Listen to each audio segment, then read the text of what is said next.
Büyük annelik ve büyük babalık galiba bir insanın hayatta başına gelebilecek en güzel şeylerden biri. O yüzden de torunu olan büyük anne ve büyük babalarla ne zaman sohbet etsek torunu çok özel kavramlarla tanımlıyorlar. Hani cevizin içi, meyvenin en güzeli.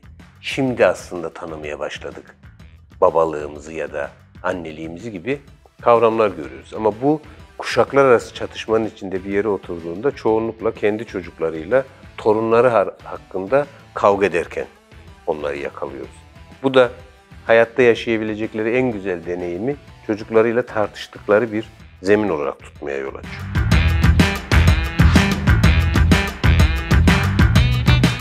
Büyük annelik ve büyük babalık çok önemli bir rol bana göre. Yani çocuğun gelişimi, kültürel aktarımı için de çok kıymetli bir rol.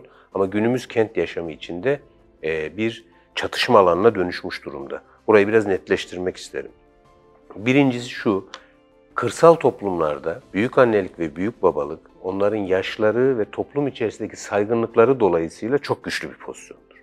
Genç yaşta anne baba olan ebeveynler hem ebeveynlik deneyimini hem de kendileri işi yaparken büyük anne ve büyük babanın çocuklarla kurduğu ilişki üzerinden de çok sağlıklı bir çocuk gelişimi dönemi yaşarız.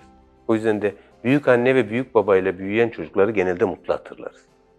Çünkü onlar hem daha yumuşamış, yıllar içerisinde kendi çocuklarıyla kuramadıkları sıcak ilişkiyi torunlarıyla kurdukları için bir taraftan çok mutludurlar ve o mutluluğu aktarırlar. İki, toplumsal rolleri güçlüdür. Hangi anlamda güçlüdür? Hala üretimin içindeler. Hala onlara bir şeyler soruluyor ve uzmanlıkları teslim ediliyor. Uzmanlıkları teslim edildiği için de kıymetli bir insan olarak aslında yaşıyorlar ve bu değeri, gördükleri değeri torunlarına bir değerlilik olarak aktarma şansına sahip oluyorlar. Oluyorlardı diyelim artık, şimdi olamıyorlar. Bu ilişki şimdi kent hayatının içerisinde yeniden inşa edilmeye çalışılıyor. Bir çocuk doğduğunda başka bir şehirde yaşayan büyük anne ya da büyük baba ya da ikisi birlikte davet ediliyor ve bir apartman dairesinin içerisinde bir çocuğu büyütme sorumluluğu yerine getiriliyor. Şimdi her şeyden önce kendi toprağından, kendi koşullarından ve güçlü olduğu alandan koparılmış bir birey olarak büyük anne ya da büyük baba bir apartman dairesine geldiğinde öncelikle kendi değeriyle ilgili bir sorgulama yaşıyor. Kendini değerli hissetmediği bir yerde yaşıyor. İkincisi, bir bilen olduğu topluluktan koparılıp hiçbir şey bilmediği varsayılan bir kente taşınmış oluyor. Google'dan her şeyi bilen baba ve annesi çocuğun her gün ona neyi bilmediğini hatırlatıyor. Siz kendinizi düşünün lütfen. Hiçbir şey bilmediğiniz düşünülerek bir işi sürekli yapmak zorunda kaldığınızı düşünün. Aslında şu anda kent yaşamının içerisinde torunlarına bakmak durumunda kalan büyük anne ve büyük babalar her gün bunu yaşıyorlar. Şeker niye verdin anne? Baba parkta uzun süre kalmışsınız. Siz onu şımartıyorsunuz. Onu vermeyeceğiz. Akşam bu saatte uyunacak, bu saatte kalkılacak. Bu ilişkinin içerisinde büyük anne, büyük babayla torun arasındaki ilişki de güçlü bir ilişki olarak kurulamıyor. Montessori'nin bir sözünü ben her konuşmamda kullanırım. Çok inandığım bir şeydir. Bir çocuğu yetiştirmek için bir köy gerekir.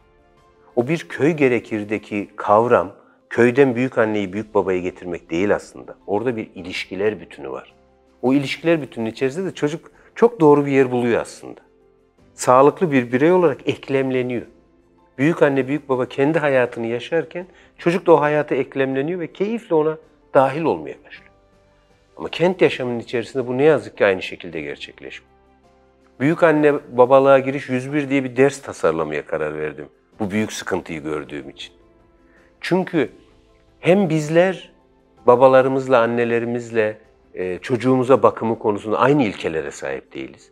Aynı yerden bakmıyoruz. Hangisinde biz haklıyız, hangisinde onlar haklı. Onlar bize çok farklı şeyler söylüyor. Yani ben 5 tane çocuk yetiştirdim, senden mi öğreneceğim çocuğa nasıl bakılır geliştirirken? Biz de hayır öyle değil ama eğitim uzmanları böyle demiyor diyerek başka bir yerden yapıyoruz. Çocuk aslında bizim belki de biraz daha derin mi düşünsek acaba? Anne babalarımızla olan yetişkinlik kavgalarımızın meydan muharebesinin ortasında kalıyor aslında. İki tarafı da çocuğun yüce yararı, çocuğun faydası için nasıl bir araya getiririz bence artık konuşmak zorundayız. Kimin haklı, kimin haksız olduğu ile ilgili bir tartışma yok. Önce yetişkinler arası ilişkiyi iki yetişkin ilişkisine çevirmemiz gerekiyor. Biz eğer ebeveynlerimizle olan ilişkimizi iki yetişkin arasındaki ilişki düzlemine çekebilirsek, çocukla olan ilişkimizi de iki sağlıklı yetişkin grubunun çocukla ilişkisine çevirebiliriz. O zaman o kendi yetişkinlik rol modellerini buradan oluşturabilir. En önemli sorunlardan biri bana göre şu: ben büyük anne ve büyük babalarla umarım bütün çocuklarımızın büyük annesi, büyük babası hayatta olur ve onlarla çok güzel bir deneyim yaşarlar. Bir kültürel aktarım için de çok önemli olduğunu düşünüyorum. Bugünün Türkiye'sinin temel sorunlarından biri bana göre kültürel aktarım eksikliği. Bir kuşağın bildiğini başka bir kuşak bilmiyor. Kendi köyüne hiç gitmemiş çocuklarla yaşıyoruz artık. Bu bir zorunluluk olmayabilir. Ama doğru, sağlıklı bir birey olabilmek için kendi köklerimizle bağ kurmamızın neredeyse zorunlu olduğunu düşünüyorum. Büyük anneler ve büyük babalar bu rol açısından çok kritik kimlikler.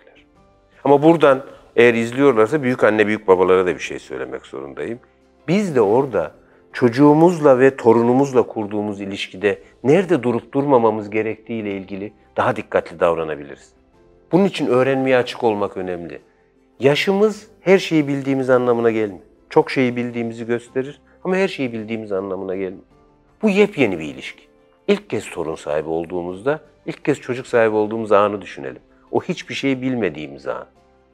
Neleri bilmediğimizi bilirsek, çocuklarımız da bizimle bilip bilmeme kavgasına girmek zorunda kalmaz. Ben aslında büyük annelik, büyük babalık daha iyi nasıl yapılır? Büyük anne ve büyük babanın torunla ilişkisi nasıl dizayn edilir? Bunu öğütlemek durumunda değilim. Ama bir şeyi çok rahatlıkla teklif edebilirim ve önerebilirim. Dünyaya gelmiş bir çocuğun, onun yaşam yolculuğunda kendi deneyimlerimizle onun rehberi olabilmek çok önemli bir görev. Çok sevdiğimiz bir varlık için anne babamızla dayanışma içinde olmak da çok önemli bir şey.